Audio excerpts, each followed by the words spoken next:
Architectural Builder Supply is pleased to present you with this recording of the technical question that is listed in the title of this video. This call may be monitored and recorded for quality assurance. Inch thick.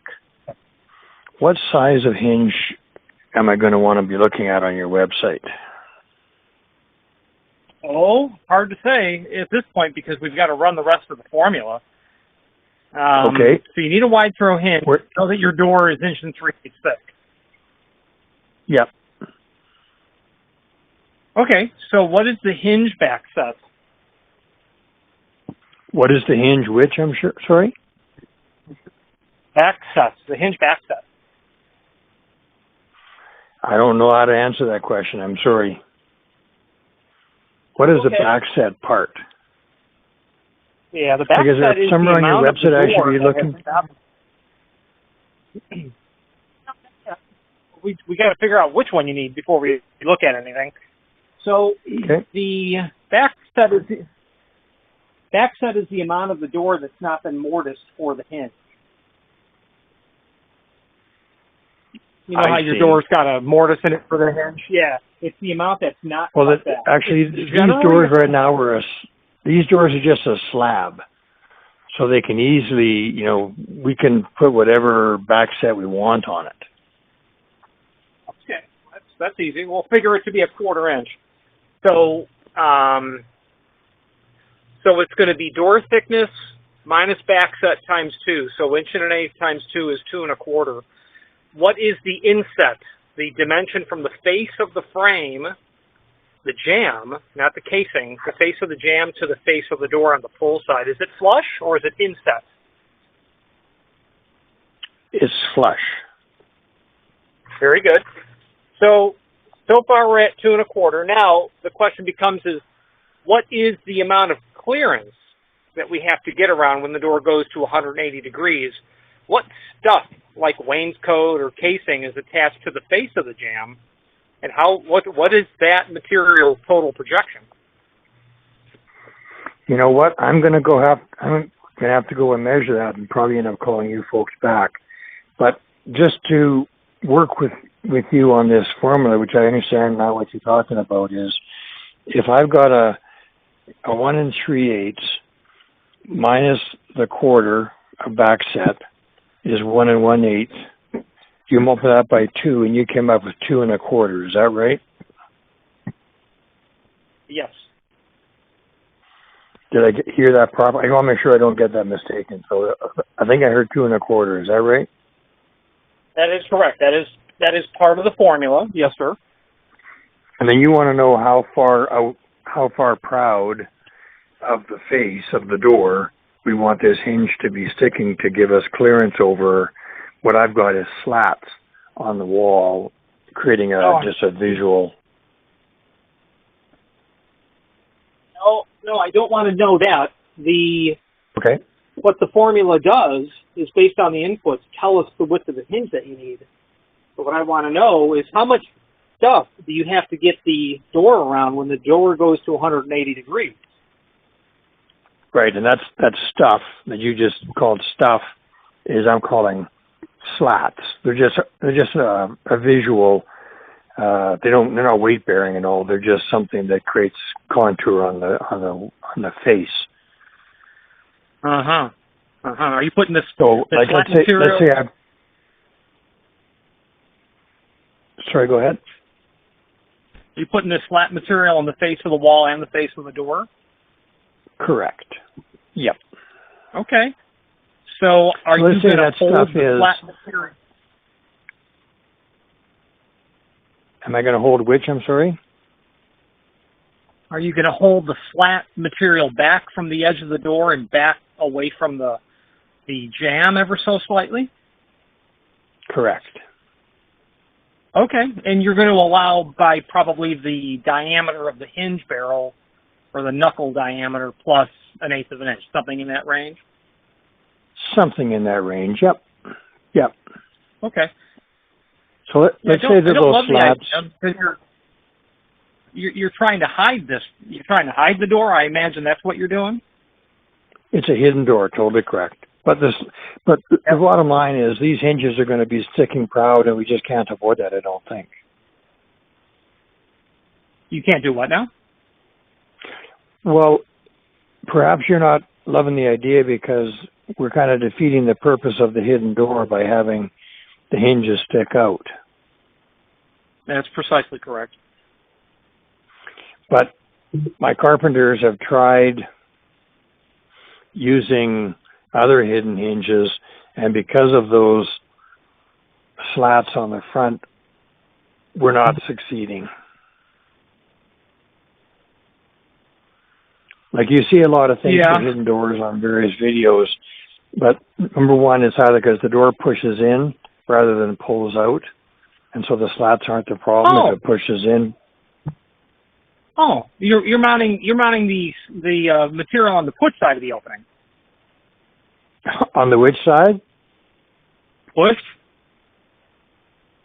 Well, I'm mounting it on the pull side, which is causing the problem.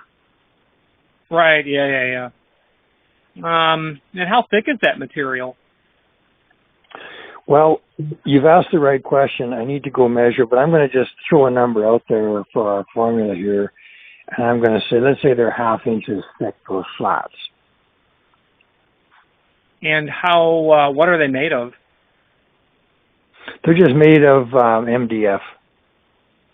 Oh, that's awful. Well,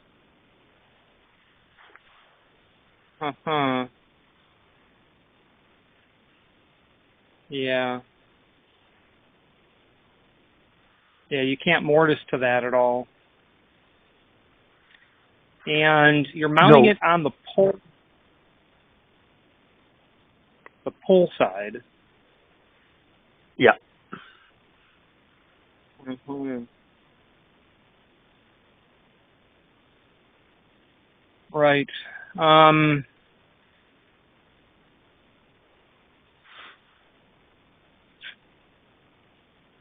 Yeah. Yeah, it's problematic. Now, Texas has a hinge that you'd have to look at the template, but let me take a look and see. Theirs can handle a reveal.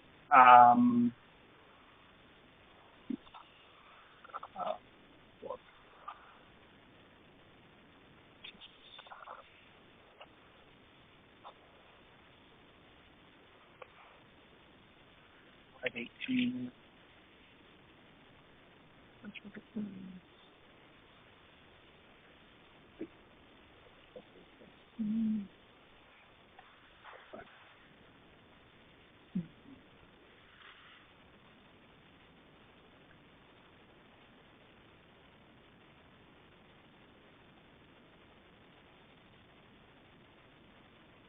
Dimension.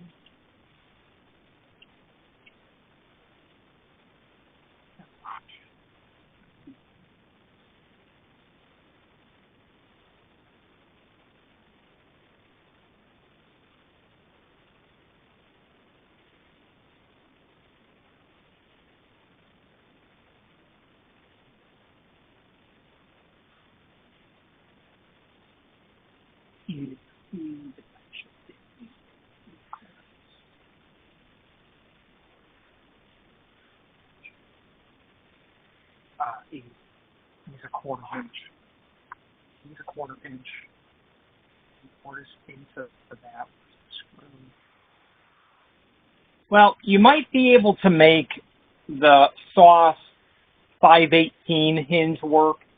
You'd have to look. You know, whoever's going to do the mortising is going to have to take a look at that and see if that will be agreeable to cheat it into the back of your MDF ever so slightly. It may be okay. How heavy will this door be? Without slats on it, it's perhaps 40 pounds. It's a solid core door. How heavy will all be? Yeah, so probably 4.5 pounds per square foot on an 1 3/8 solid core, something like that. And how much do you think the MDF would be? MDF's pretty heavy. Yeah, it could easily add another, well, I'd like to say 10 pounds, but maybe it could add 20 pounds. How big is the door? Door is, I'm trying to think, it was 6'8" or 8 foot. I think it's 6'8" by probably 3. Oh, that door is going to be way heavier than that. It'll be double the weight that you're counting on. So you can you can look at the SOS 518. That may work. You'll have to mortise into the back of the MDF slightly, but that screw hole should be over far enough so that you're not breaching into it. So that would be really cool because it's absolutely concealed. You're not going to see anything. Now, Texas makes a hinge that can handle reveals like this, and I'm going to pull that up. Are you in my website right now? Yes, I am. Mm-hmm. Okay, in the search box, type in the name SOS, which is SOSS.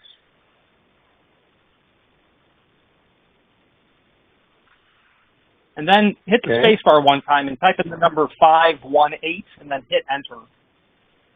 So I'm sorry, I was in there and I put in SOOSS. Is that right or not? No, SOSS. Okay, just a single O, double S. And then space? Yeah, and then the number 518. 518.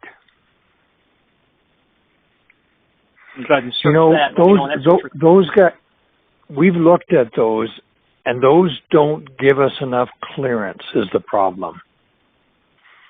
I may have given you when I said that the MDF was a ½ an inch, for example. Let's say it's 3/4 of an inch. All I know is that these SOS hinges SOSS hinges do not give us enough clearance as it comes around. Which is why because I know what you're offering, which is a concealed hinge, but we're having to go with a wide throw and accept the fact that the pin's going to have to be proud of the face. No, you don't know the hinge I'm suggesting because you wouldn't have looked at the 518.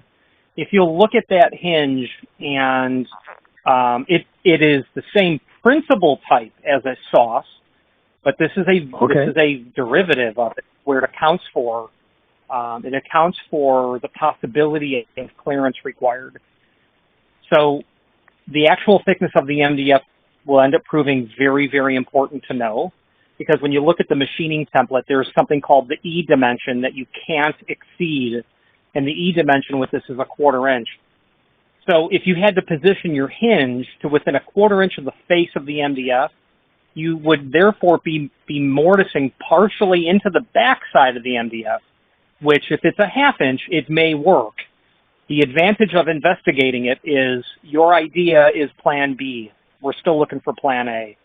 Right, fair enough. But if you're at 3/4 inch, this is no plan at all.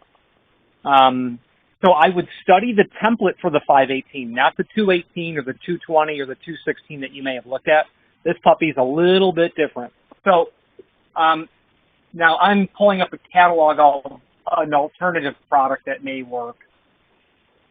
And then, also while we're doing this, I would also suggest that you consider a pivot that you can, while you're still going to have visible hardware, the advantage is that you'll be able to run like a 3/4 offset pivot. You'll be able to run your slat wall up all the way tight and leave an 1/8 of an inch because it carries the door out of the opening.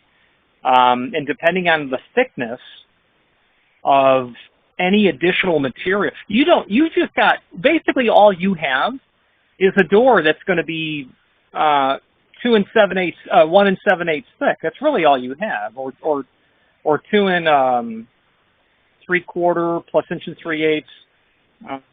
Or a door that's 2 1/8 inch thick. So you don't have anything special in the sense of we can think of it that way.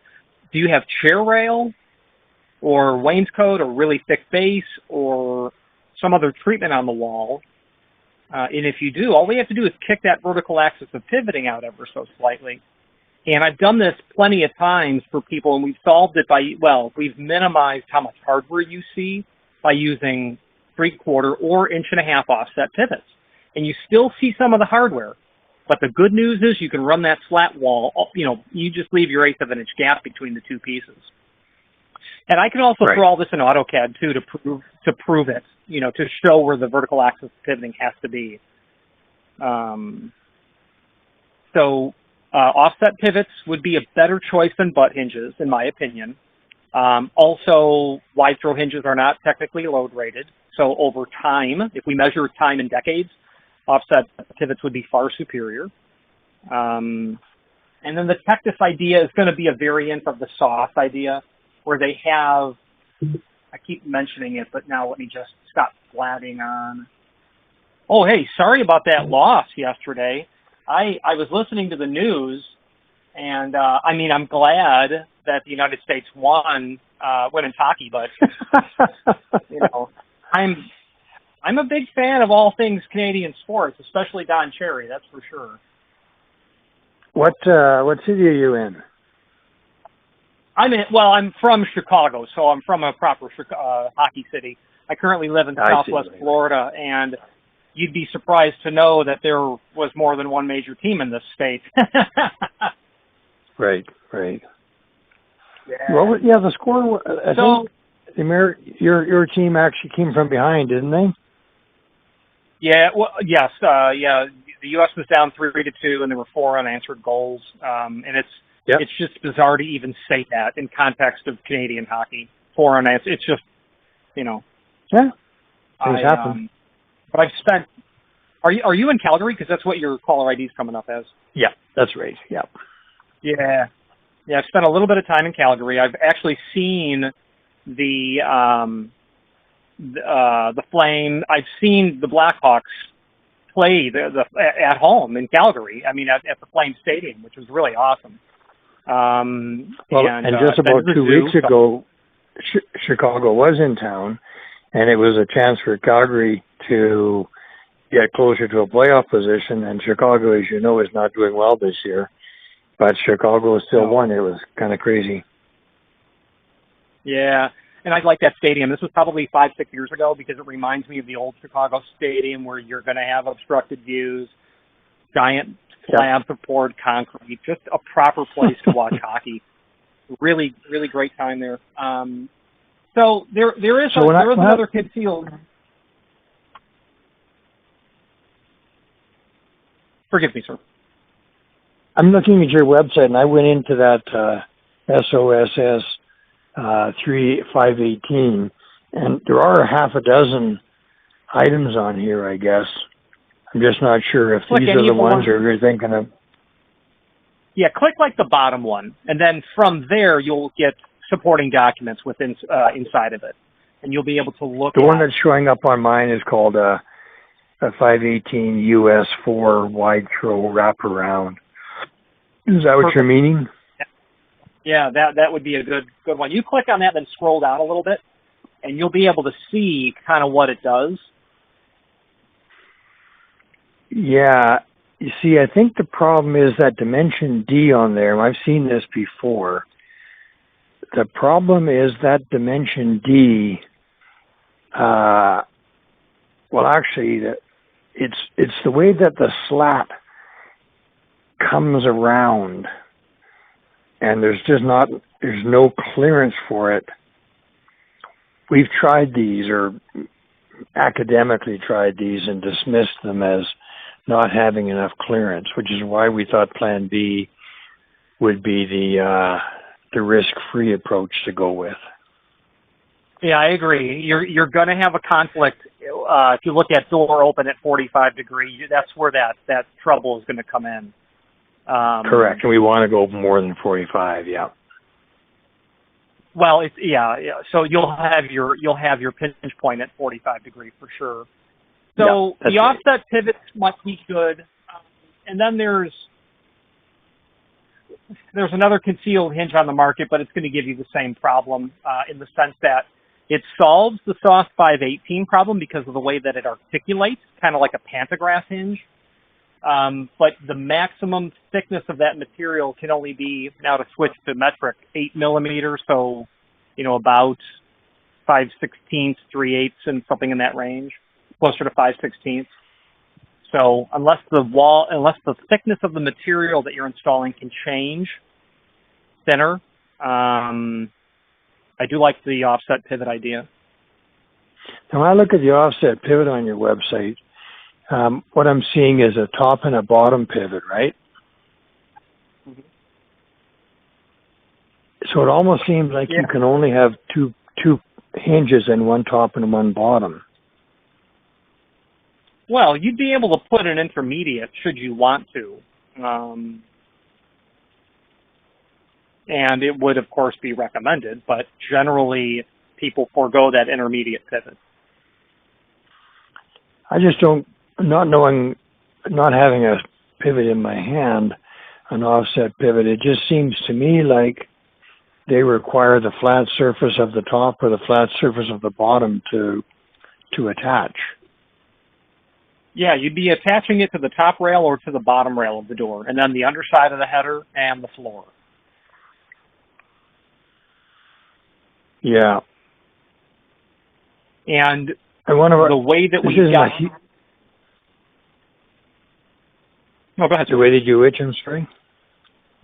Well, we use a greater offset. We use the 1.5-inch offset. So all you're doing is notching through the MDF. You're not trying to attach anything to it.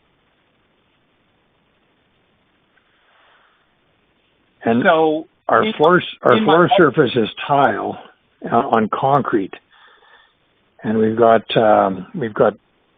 PEX heating pipes running in the concrete, and to put this on the floor now would make me a little bit uncomfortable. Oh, I wouldn't pierce through the floor. They do make them that sit on the floor that you would then mortise to the jamb, so you wouldn't have to pierce into the floor.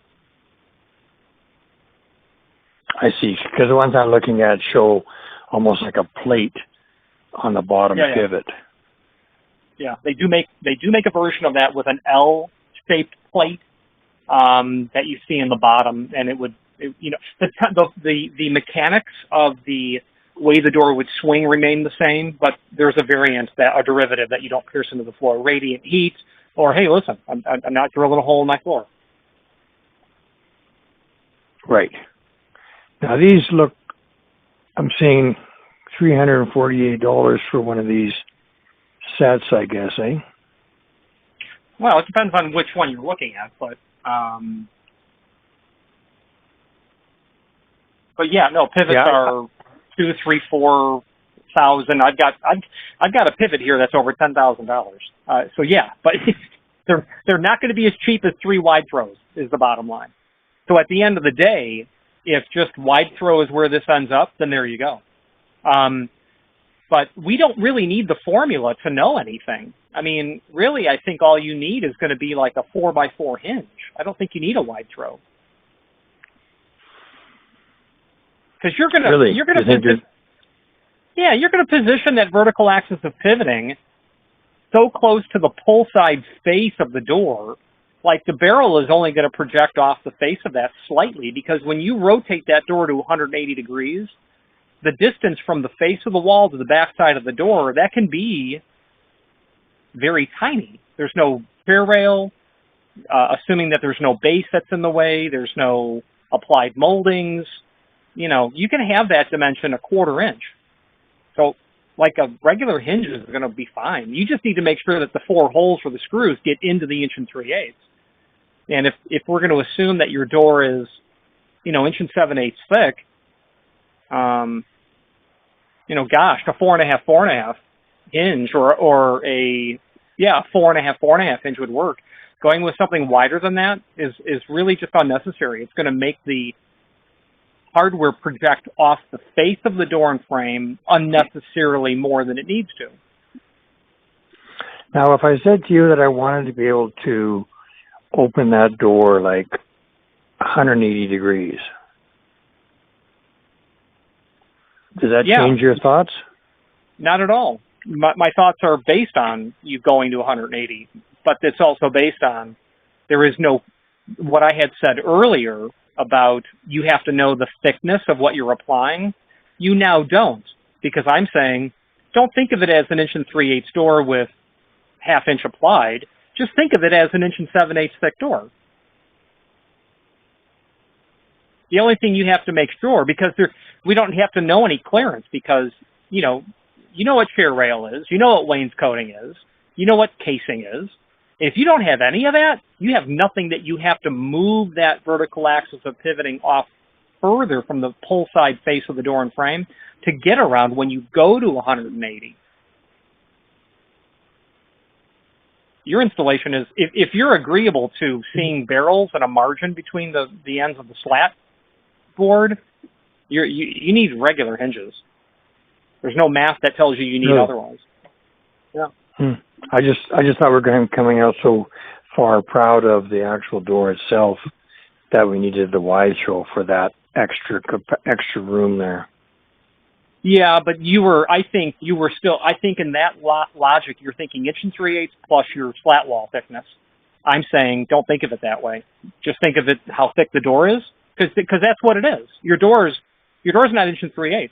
Your door is either 1 7/8 or 2 1/8, depending on how thick your slat wall is. I agree. I guess that the challenge is, do we have enough, are the screw holes in the hinge plate, are they drilled in the right place to catch with a solid part of our door? Right, and that's what I was saying. You need to make sure that your screws are going to hit the 1 3/8 door. So you'll have to look at the template. You'll have to look at the drawing of the leaf, measure where the screw holes come in horizontally, and in your mind's eye, picture or draw in to scale where your door is going to be. Nothing wider than 4.5 is going to be needed on this. Absolutely not. And you're just saying a standard 4.5, not a wide throw. I just don't see any reason to have a wide throw hinge. The template you're speaking to, does that come with your 4.5 inch hinge then? Well, sure. You could. Okay, so let's do this. In the search box top center, type in the letters BB, as in Bravo, Bravo, 5,000. So BB 5,000. Mm-hmm. Yep. Then dash 450, and then hit enter. Yep.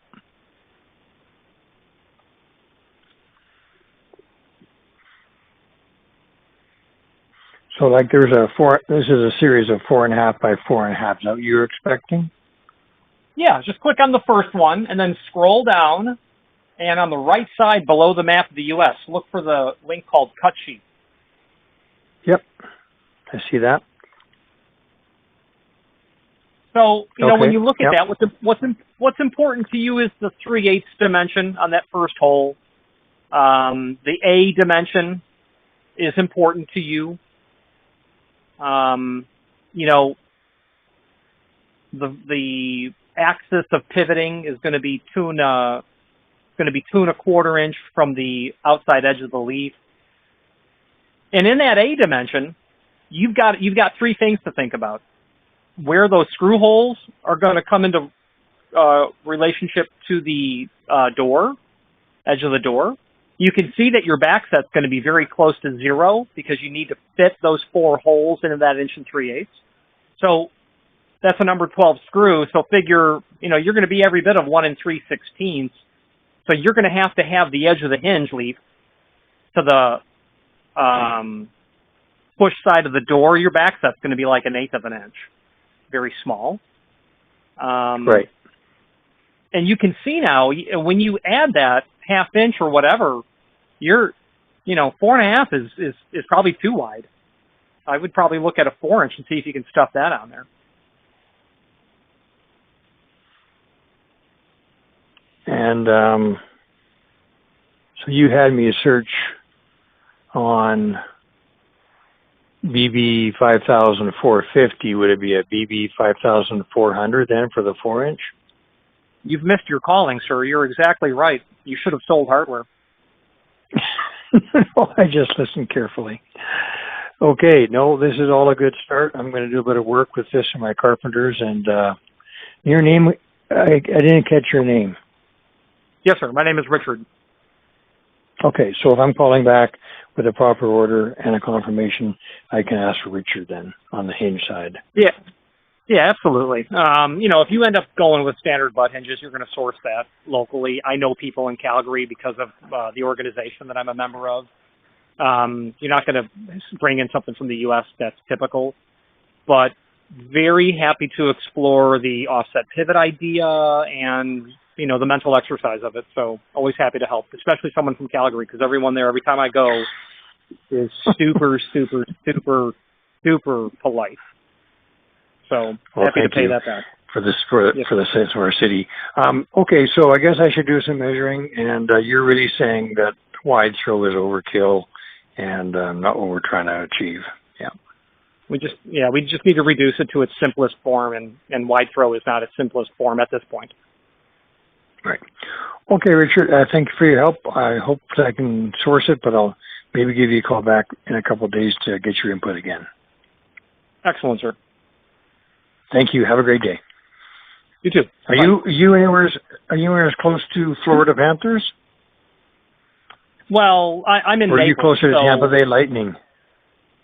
Yeah, it's Lightning. I mean, we're closer to the Panthers, but I've gone to Lightning games, and they have a Tesla coil. They've got like 4 of them up in the ceiling, so every time they score, they fire up the Tesla coil. Right. But it's Florida, so it's not. It's not being in the old Chicago Stadium. It's not the Minnesota North Stars. It is certainly not going to be watching a game in Montreal. You know what I mean? It's not the same. There's, Florida people do like their sports, but there's no parity between what we do up north and then further north. There's no parity. You come for the weather, not for the hockey. But you are going to have Boston in town for at least a couple of games against Florida here. Well, Boston would be a proper town, that's for sure. And seeing them in town with their team could be heading to a cup might be fun anyways. Yeah. Absolutely. Okay, Richard. Thanks for your help. Really appreciate it. Bye-bye. Thanks for calling, sir. Bye-bye. Architectural Builders Supply hopes you have enjoyed this program.